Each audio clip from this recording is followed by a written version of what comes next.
lalaki kasama. Kita mo?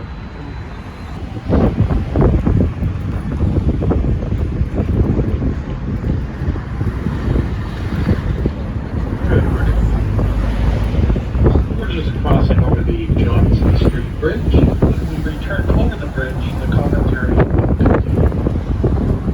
For your safety, do not stand up while the bus is in motion. Do not change seats unless the bus is stopped. Keep all body parts inside the bus at all times. There are 15 stops today. If you'd like off at any of those stops, just stomp your feet on the floor. I'll be able to hear you down here.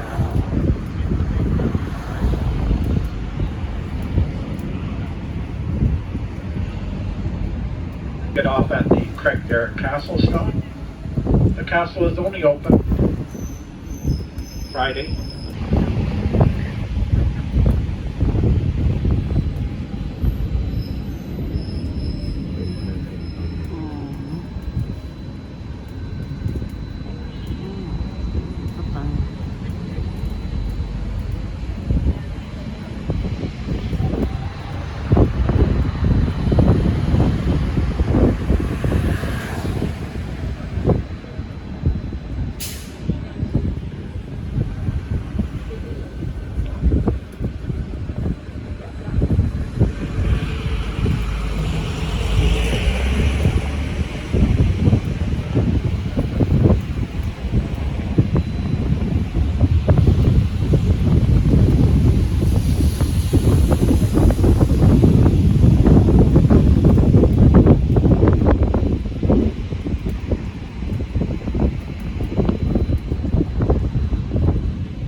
Market Square, and Chinatown. Hop off to admire the Heritage Building and shop to your heart's content. Or visit Canada's oldest surviving Chinatown. To get to Chinatown, walk straight up Government Street toward the magnificent red gates. Old Town Victoria, Market Square, Gates and Johnson Street shops, and Chinatown. This stop.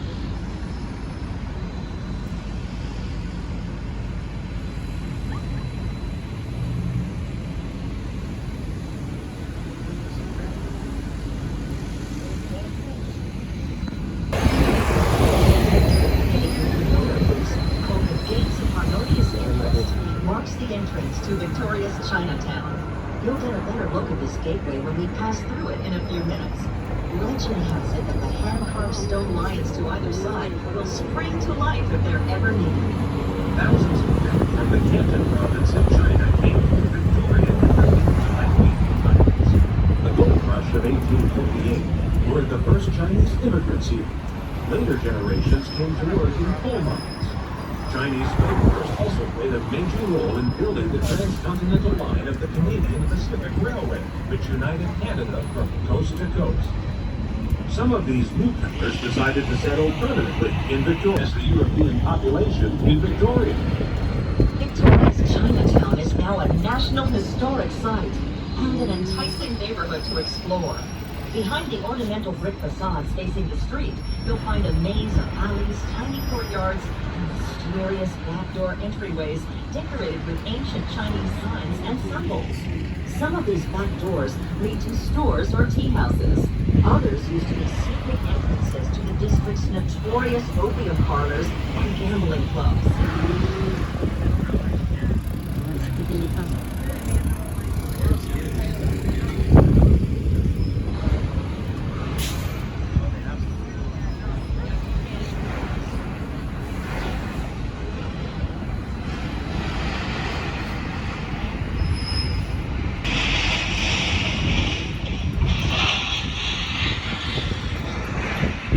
Crowded byways, North America's narrowest commercial street, measuring a little over 1 meter, or around 4 feet wide at either end. If you saw the movie Bird on a Wire starring Mel Gibson and Goldie Hawn, a motorcycle chase was filmed right here in Santan Alley. The alley got its name from a Chinese gambling game called Chinatown. The folks that made it as legal at the turn of the century, but gambling was absolutely none. Several businesses display gambling paraphernalia, along with other antiques and curiosities from the turn of the century Chinatown.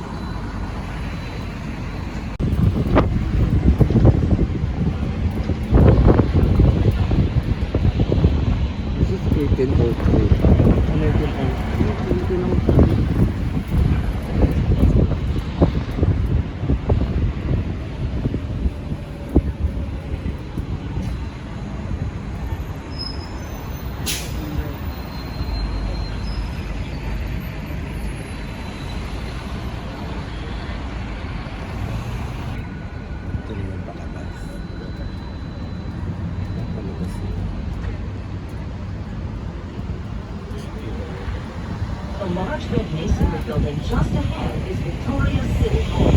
It's Western Canada's oldest standing municipal hall, in continuous service since 1878.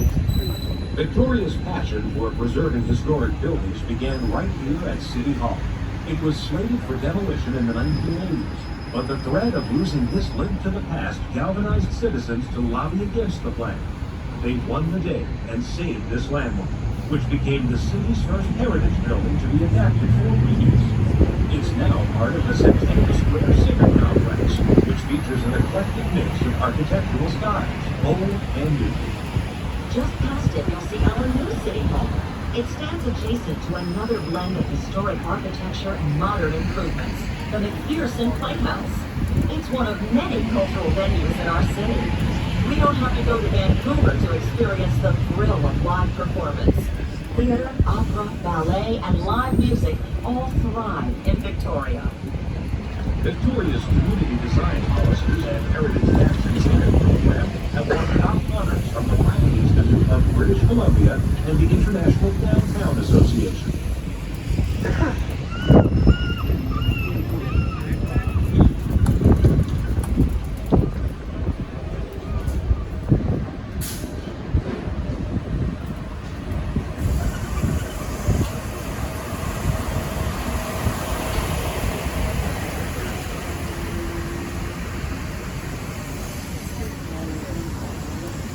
Now we're heading toward the Inner Harbour. Just across the water, you'll have a view of the district named Victoria West, best known as Vic West. Victoria used to be known as a place where retirees came to enjoy the good life. Now the younger generations are catching on to everything our city has to offer. Victoria today.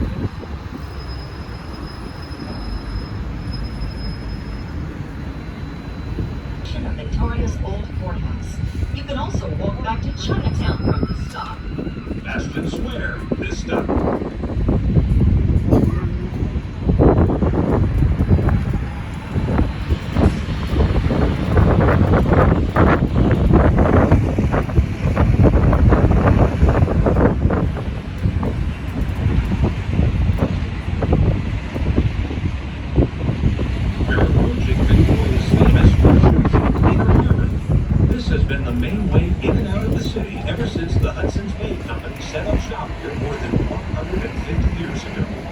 The Inner Harbour still teems with sailboats, kayaks, yachts, tugs, fishing boats, and even floatplanes. You might see the Victoria Clipper, a high-speed ferry that runs between Columbia. Lots of special events center around the Inner Harbour, including the annual Classic Boat Festival. On the weekends from May to September, the pickle boats or water taxis perform a water ballet that you really have to see to believe. Ask your train line agent for information.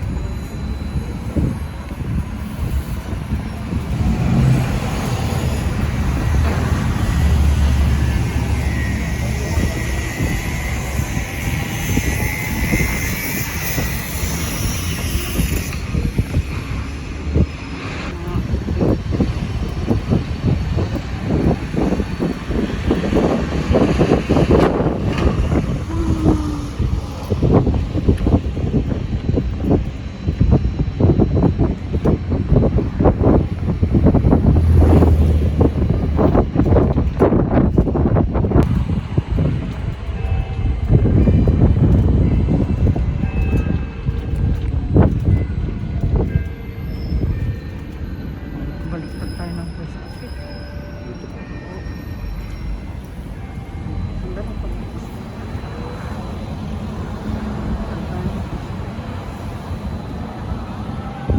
This stop, the steamship terminal and the Como and Clippers ferries. Ferries run from here to the U.S. with connections to Los Angeles and Seattle. Steamship terminal, this stop.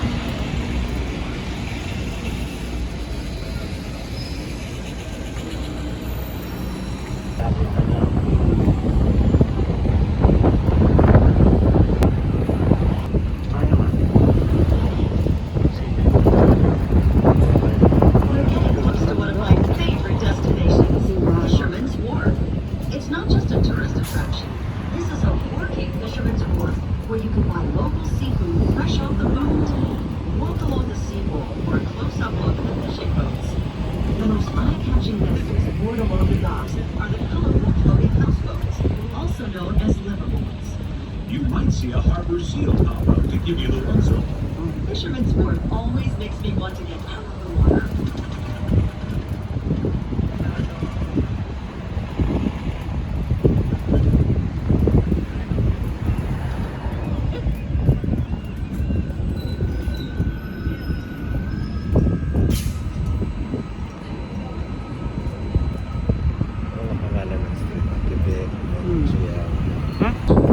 This stop, the Fisherman's Wharf.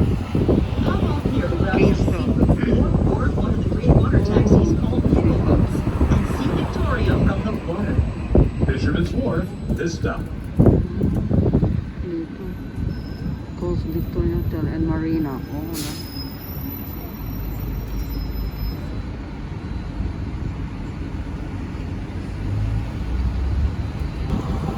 Sige po.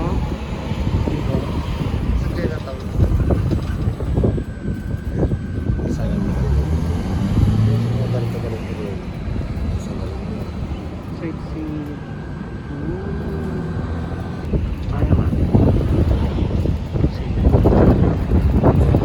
We're getting close to one of my favorite destinations, Fisherman's Wharf. It's not just a tourist attraction. This is a working Fisherman's Wharf where you can buy local seafood fresh off the boat. Walk along the seawall for a close-up look at the fishing boats. The most eye-catching visitors moored along the docks are the colorful floating houseboats, also known as liverboards. You might see a harbor seal pop up to give you the once-over. Fisherman's Wharf always makes me want to get out of the water.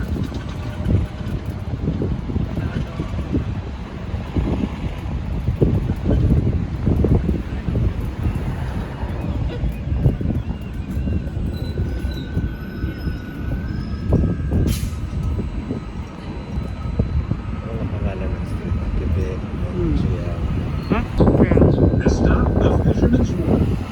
Hop off here without board one of the green water taxis called Pickle Boats and see Victoria from the water. Fisherman's Wharf, this stop. Dito. Coast Victoria Hotel and Marina. Oo na.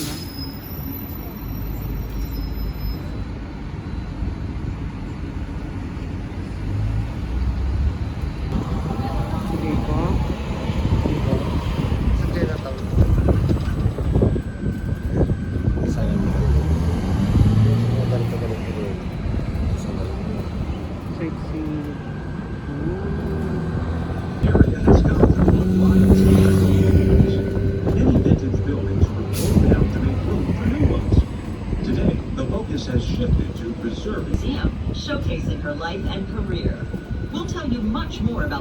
groundbreaking artists later in the tour.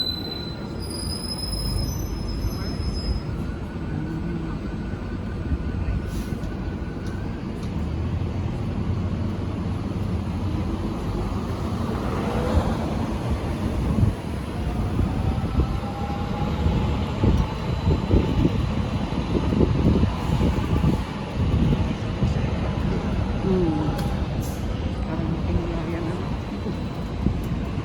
Pinabusan mo sa polo.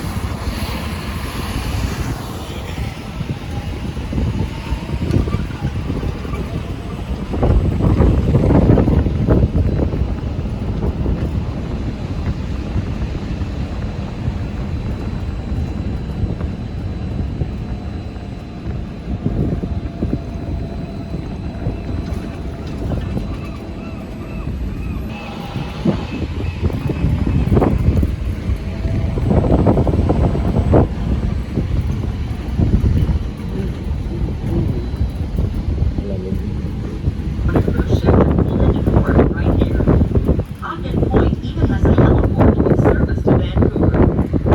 For landlubbers like me, Ogden Point Breakwater is the star attraction. It's a stone pathway that juts 800 meters, or just under half a mile, out into the water. The breakwater is also a designated marine sanctuary, where you can spot birds, seals, and sometimes even orcas or killer whales. And there's a beautiful lighthouse at the tip. The Ogden Point Dive Center is a mecca for cold water diving. There's another world just under the waves, where you can visit octopus.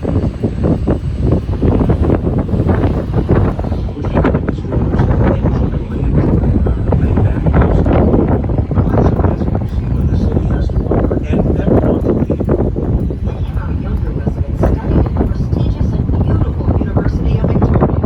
That influx of young people keeps Victoria energized with new ideas. Victorians have almost limitless possibilities to enjoy it. Our climate is so mild that you can walk, hike, bike, or play golf year-round. The same goes for windsurfing, sailing, and fishing, with lots of beaches open and accessible to the public. Just don't expect to do much swimming without a wetsuit. A current sweeps Arctic water down from the Gulf of Alaska and along the Pacific.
Christchurch Cathedral offers free self-guided tours so visitors can enjoy the beautiful interior.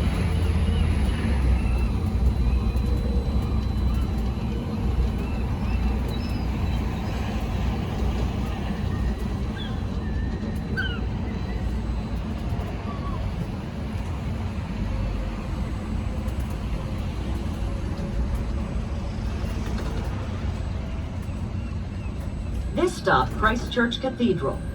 Hop off here to explore one of the largest churches in Canada, which serves the Diocese of British Columbia. Christchurch Cathedral, this stop.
Moved to Victoria in the mid-1800s to manage a coal mine for the Hudson's Bay Company. Then he decided to start his own mining operation. With the help of his business-savvy wife, Joan, Dunsmuir's business expanded until he became the richest man in British Columbia. To celebrate his success, he decided to build a fantastic home that reflected his wealth and status. Architect Warren Haywood Williams designed Craigdarroch Castle, a four-story Romanesque-style manor with 39 rooms, sandstone walls, red slate roof, and a pointed tower.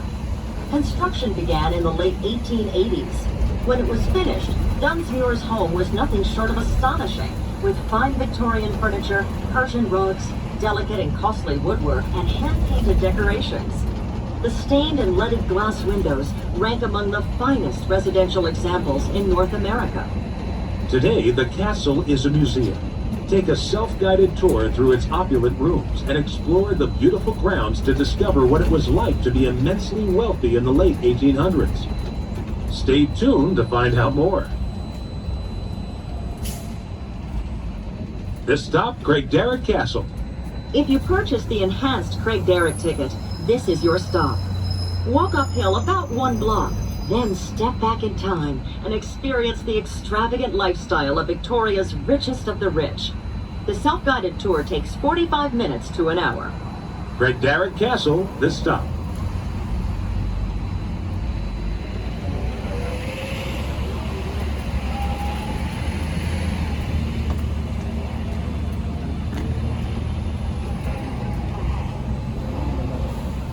Time for part 2 of the story. Robert Dunsmuir intended to live in his dream castle with his wife Joan and their unmarried daughters. Shortly before completion, Dunsmuir fell ill and died unexpectedly. Joan and the daughters moved into Craigdarroch Castle, but Dunsmuir's death cast a shadow over the family. Did I mention that this Scottish couple also had sons? James and Alex have dedicated themselves to the family businesses. Information technology are two of the top businesses, but so are clean tech and environmental technology. After all, we live on an island.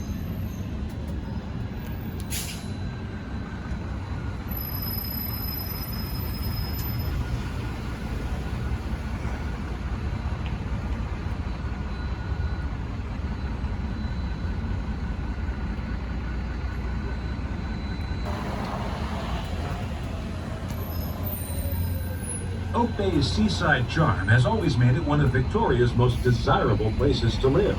The area has gone through a number of phases of development, but it's never lost its appealing village atmosphere and tree-lined streets. Oak Bay homes have some of the city's most beautiful residential architecture. The building styles reflect Oak Bay's European heritage.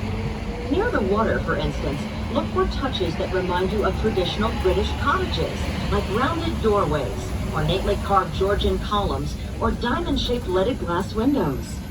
All of these details date back to the late 19th century, when it was fashionable to build cottages by the sea. Through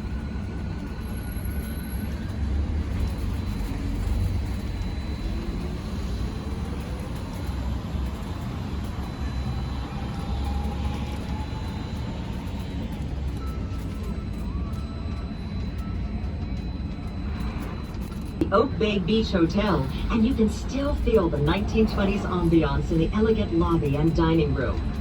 This luxury hotel and spa has been completely rebuilt.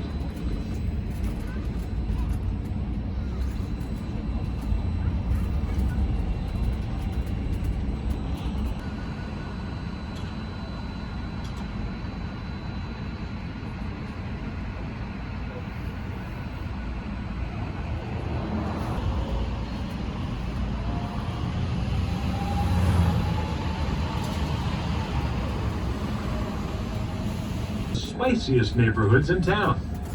This blend of architectural styles is a genuine portrait of our city's character. We revere our past and preserve as much of it as we can. At the same time, we make room for fresh new visions of the future.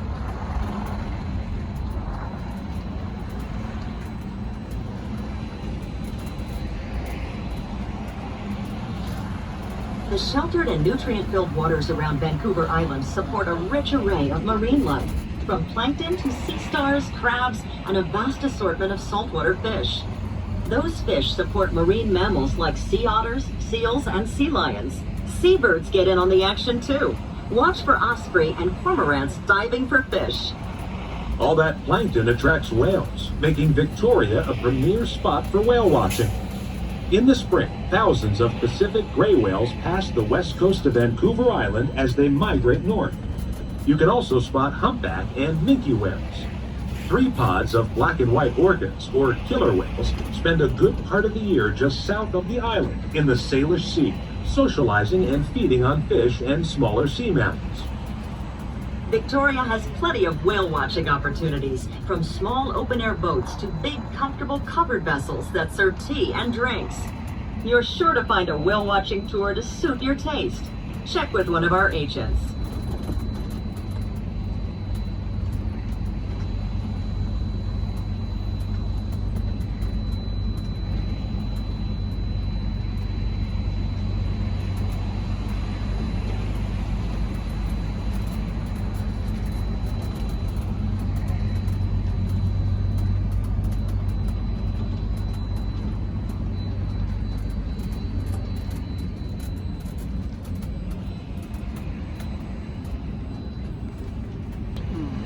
The island's cedar trees provided raw materials for shelter and even clothing. With all these resources, British Columbia's coastal region was probably one of the most densely populated areas in North America.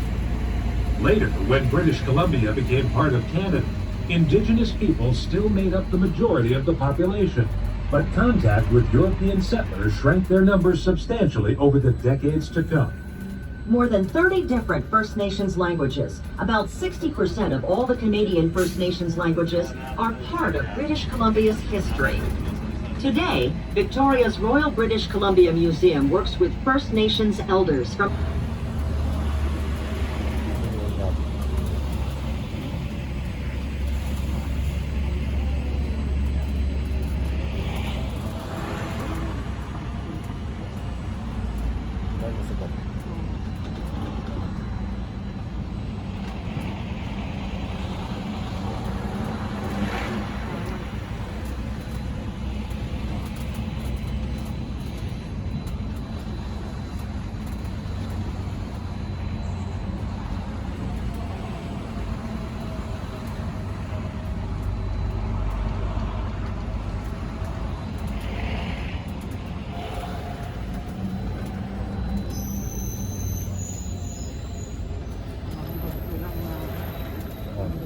Who was the first European to set foot on Vancouver Island? Most historians give the credit to Captain James Cook, the greatest British explorer and navigator of the 18th century. Cook's storied career included three. Vancouver Island was, in fact, an island separate from the mainland. Months later, he lost his life in the Hawaiian Islands during a scuffle with the natives. Vancouver Island was named after naval officer George Vancouver, who accompanied Cook on that voyage of discovery. Decades later, Vancouver came back to map the area. During a 4-year survey of America's northwest coast, he finally realized that this was an island when he sailed all the way around it. He surveyed Vancouver Island's inlets and channels, doing such a good job that many of his measurements have stood the test of time and are still used today. Both Captain James Cook and George Vancouver revolutionized Western perceptions of world geography.